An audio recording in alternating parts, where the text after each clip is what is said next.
In the 1950s, a working-class mother of 6 could stretch a $20 weekly food budget into 3 meals a day for 7 days, and she did it with a quiet ingenuity that today seems almost like a forgotten language. Number 19 is the one that fed them when the money ran out completely. This video reveals 25 such strategies, practical, frugal habits that kept families fed through thin times. Some may surprise you.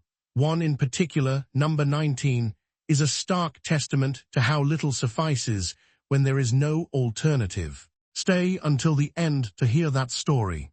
These were not exotic tricks or clever hacks from a magazine. They were the everyday routines of mothers who had learned from their own mothers, and they passed them down in kitchens where nothing was thrown away and every scrap had a purpose. These habits were so ingrained that they felt natural, not stingy. But as the decades rolled on, factory-processed foods grew cheaper, convenience became a virtue, and this hard-won wisdom faded from common knowledge. Yet it still works today for anyone willing to listen. Number 1, one pot of stew that appeared at the table for 3 days. The mother would start with a cheap cut of meat, simmering it for hours with root vegetables and water until the flavors melded. The first night, the stew was served as is. The second night, it was stretched with more potatoes and simple dumplings. The third night, any remaining broth became a thin soup. This practice faded from memory as refrigerators became common, making daily shopping possible, and as busy families grew impatient with the same meal. Number 2, the Sunday roast, carefully carved, minced into Monday's meatloaf, and simmered into Tuesday's soup. No scrap of that precious joint was ever discarded. This thrifty cycle fell out of fashion as factory-farmed boneless meat and cheap frozen dinners arrived. The old way seemed low-class, a relic of want. But it taught a lesson. Nothing was wasted, and every meal tasted of the one before. Number 3, beans paired with cornbread for a filling, penny-cheap supper. Dried beans, soaked overnight, and simmered slowly with a little salt pork or bacon fat, made a hearty, protein-rich pot that stretched a few pennies into a meal. Cornbread, baked in a cast-iron skillet, offered a soft, sweet counterpart, and together they satisfied 6 hungry mouths with little else. This pairing fell out of fashion as convenience foods and frozen dinners promised quicker, less effortful meals. Prepackaged protein supplanted the long simmer of dried beans, and cornbread was edged out by shelf-stable loaves. The slow, nourishing supper became a memory, remembered only by grandmothers who knew time was cheaper than money. Number 4, oats and breadcrumbs folded into ground meat to make it reach 6 plates. A pound of beef, perhaps 2, was stretched by kneading in a cup of rolled oats or stale breadcrumbs, sometimes both. The mixture clung together, allowing the meat to be formed into patties or a loaf that filled every plate. An egg and a little milk bound it, with onions and salt giving flavor. This was never mentioned as sacrifice. It was simply how you made a little meat feed a family. Why did this habit fade? As post-war prosperity rose, the 1950s homemaker could afford pure ground beef, and the practice of stretching meat came to be seen as a marker of hard times best left behind. The food industry offered pre-seasoned patties and frozen dinners, making the old thrift feel unnecessary. Oats and breadcrumbs returned to their original roles, breakfast and stuffing. Number 5, bones simmered into a deep stock before they were discarded. A ham bone could still add flavor and nutrition to a pot of beans, and chicken carcasses gave broth for noodle soup. But as canned broths and bouillon cubes became cheaper than making stock from scratch, this frugal habit faded, replaced by the convenience of opening a tin. Number 6, oatmeal breakfasts made generous with milk and brown sugar. A pot of oats would simmer on the stove for 20 minutes, stretching a single cup of grains into 6 bowls. Each serving received a pour of fresh milk and a spoonful of brown sugar, flavor that cost pennies but felt like luxury to children starting their day. By the 1960s, packaged cold cereals surged in popularity. Advertising promised fun and convenience. Oatmeal came to be seen as a poor man's breakfast, something old-fashioned and slow. The ritual of morning oats began its long slide from everyday habit to occasional comfort food. Number 7. A backyard vegetable patch planned around what could fill a family pot. Mothers didn't just plant pretty rows of tomatoes and lettuce. They chose vegetables that could be thrown into a stock pot and stretched into a meal for 6. This habit faded as supermarkets offered cheap canned vegetables and frozen mixes. Growing your own came to be seen as old-fashioned labor, not thrift. But those cans never filled a pot with the flavor of a homegrown meal. Number 8. Summer vegetables canned for the winter months. A mother would spend August putting up green beans, tomatoes, and corn in glass mason jars, processing them in a boiling water bath. Come January, those jars lined the pantry shelves, turning a June harvest into a January supper that cost nothing but labor. The practice faded as supermarkets expanded year-round produce sections and frozen vegetables became cheaper than home canning. By the 1960s, many saw canning as low-class or not worth the steamy kitchen labor when a can of store-brand corn cost a dime. Number 9. A little lard made the family skillet work harder. She used it to brown potatoes, soften onions, and bring flavor to greens, so a modest plate of vegetables felt like a real supper. The method helped 6 people find satisfaction in inexpensive food without adding another cut of meat. As bottled oils and lighter cooking fashions took over, that familiar savory taste slowly disappeared. But by the 1950s, vegetable oils and margarine were cheaper and long-lasting, and lard lost its place. It was seen as old-fashioned and low-class, something the poor used. Today, we know it was simply good cooking. Number 10. Casseroles that bound leftovers into one hot family dinner. This was the work of a skilled homemaker, assembling odds and ends in a baking dish with a can of cream soup and a sprinkle of cheese, then sliding it into the oven to emerge transformed. It turned Wednesdays, string beans, and Saturdays roast into a dish no one recognized as leftovers. Why did it fade?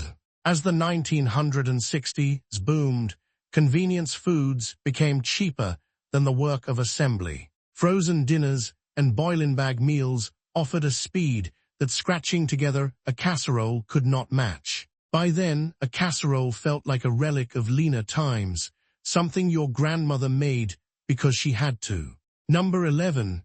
Rice pudding made from the rice left after supper. A bowl of leftover white rice, a little milk, an egg if it could be spared, and a spoonful of sugar transformed the evening's surplus into a comforting dessert. The pudding baked slowly in a low oven until the milk was absorbed and the top turned golden. Children ate it warm, often without complaint. This simple dish fell out of favor as instant puddings and packaged desserts arrived in the 1950s, promising the same sweetness with far less effort. Homemade rice pudding came to seem old-fashioned, a relic of times when every grain of rice had to earn its place. Number 12.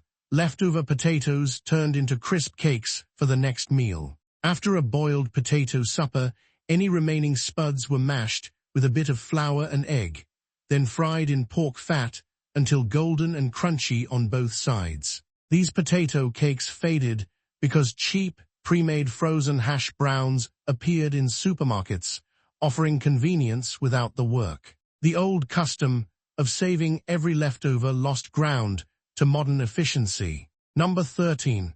Macaroni and cheese carrying a meatless Wednesday supper. On a night when the budget was stretched thin and the meat counter held no appeal, mothers turned to a simple box of elbow macaroni, a bit of butter, milk, and sharp cheddar. They boiled the pasta and baked it with a homemade cheese sauce, creating a golden, bubbling casserole that filled 6 hungry bellies with comfort and warmth. Why did this thrifty standby fade?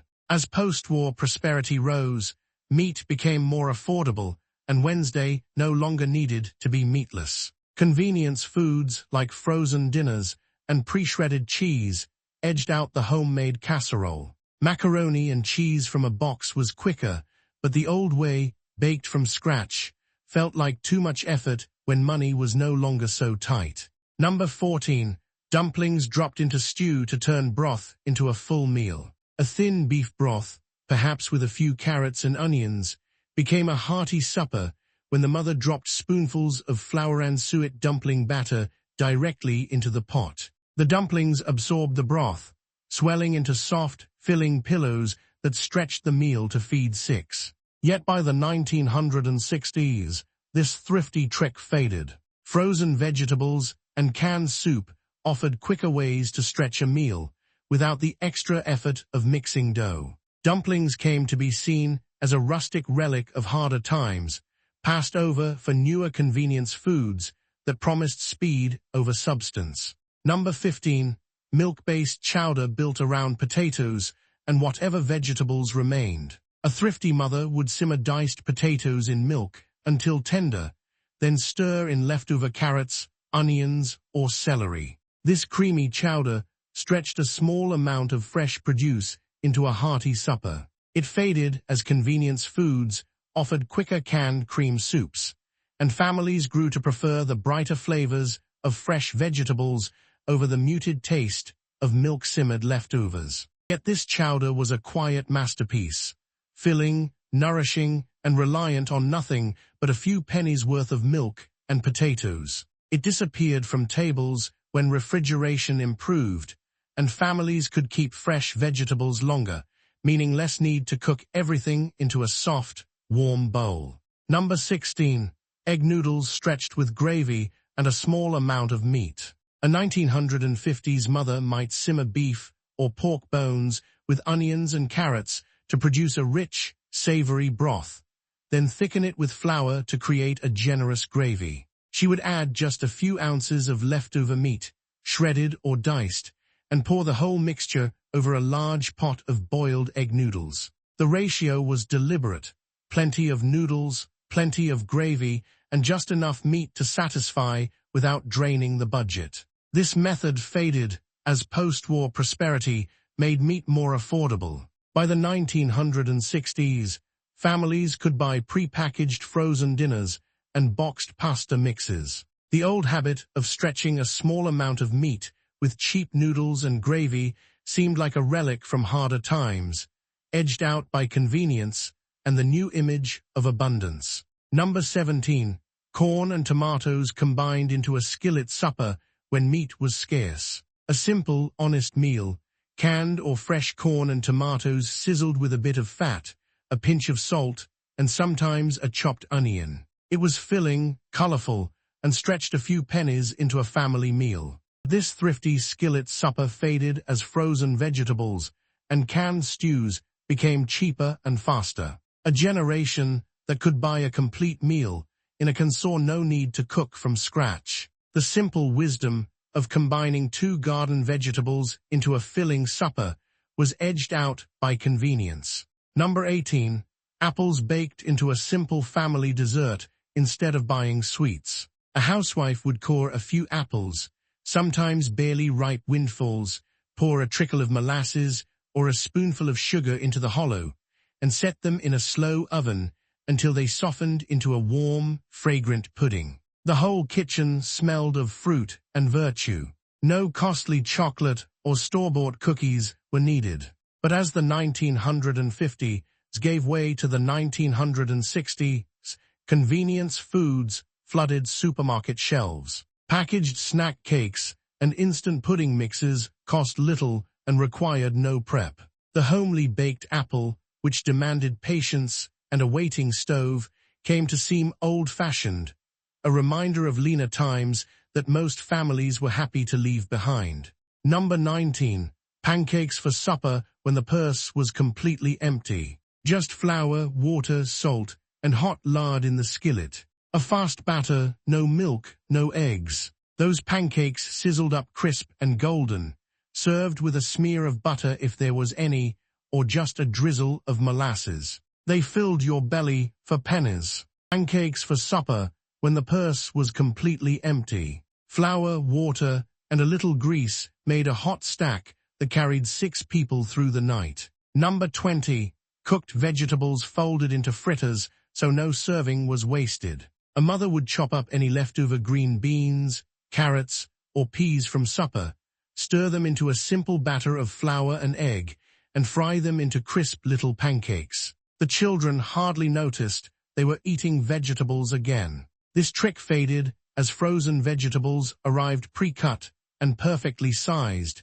They went straight into a serving bowl with no need for disguise. Number 21.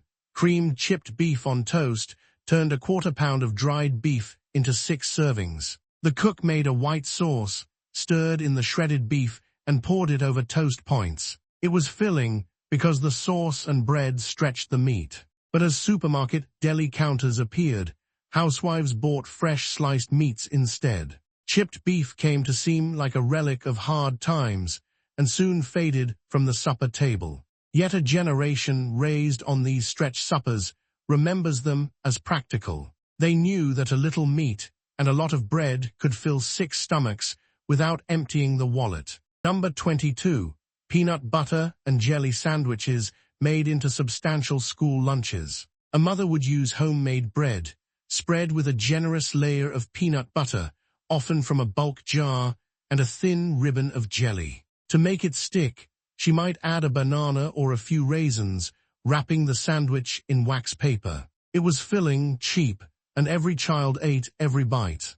The practice faded not because it was wasteful, but because factory-sliced bread, sugary preservative-laden jelly, and individually packaged snacks edged it out. Lunch money replaced the packed bag, and what was once a symbol of thrift became a mark of low income, quietly abandoned in the rush toward convenience. Number 23. Homemade biscuits turned a little sausage gravy into 6 breakfasts. The cook would brown a single pound of sausage, then stir in flour and milk to create a generous gravy. Each biscuit, split and smothered, made the modest portion feel substantial. This practice faded as prepackaged biscuits and fast food breakfasts offered convenience, and the art of stretching meat with gravy seemed old-fashioned. The biscuits themselves were made from scratch with flour, lard, and buttermilk, costing pennies a batch. But as store-bought refrigerated biscuits hit the market in the 1950s, the homemade version lost its place. What once was a thrifty morning staple became seen as rural or low-class, edged out by the allure of modern convenience. Number 24. Homemade cottage cheese from milk that had gone sour. A 1950s mother would never pour off soured milk. Instead, she set it in a warm place until it clabbered, then heated it gently until the curds separated. Draining the curds in a cloth and adding a little salt and cream produced a fresh, tangy cheese. This method turned waste into a protein-rich food that stretched the budget. But as refrigeration improved and pasteurized milk became standard, raw milk soured less predictably. Store-bought cottage cheese, uniform and convenient, edged out the homemade version, taking the habit and its savings with it. Number 25. A Sunday fruit buckle that made one bowl of seasonal fruit serve the whole table. The cook stirred those few precious apples or berries into a simple batter, then dropped it by spoonfuls into a hot pan. As it baked, the fruit sank and the topping puffed, creating a homely dessert that stretched every piece of fruit to feed 6. But by the 1960s, convenience baking mixes appeared on grocery shelves. A box of cake mix cost little more than flour and sugar, and it promised a consistent, fluffy dessert without the careful measuring. Homemade fruit buckles, once a thrifty Sunday tradition, quietly gave way to the ease of a box. And there you have it. 25 ways a mother in the 1950s could feed a family of 6 on just $20 a week. Each method was born not from a cookbook, but from necessity, a quiet, daily genius that stretched a pound of meat into 6 plates, turned bones into broth, and made a single apple feed a whole table. This wasn't just frugality, it was self-reliance, a kind of practical wisdom that kept families debt-free and communities strong. These habits faded not because they stopped working, but because affluence and convenience edged them out. Factory bread came cheap, supermarkets offered year-round produce, and a new generation saw these meals as old-fashioned. But the cost of living crisis has a way of reviving old truths. So we ask, did your family have a meal like this? A 7-cent supper that still tastes like home? Tell us in the comments. And if you believe this kind of know-how shouldn't be lost, subscribe to keep it alive.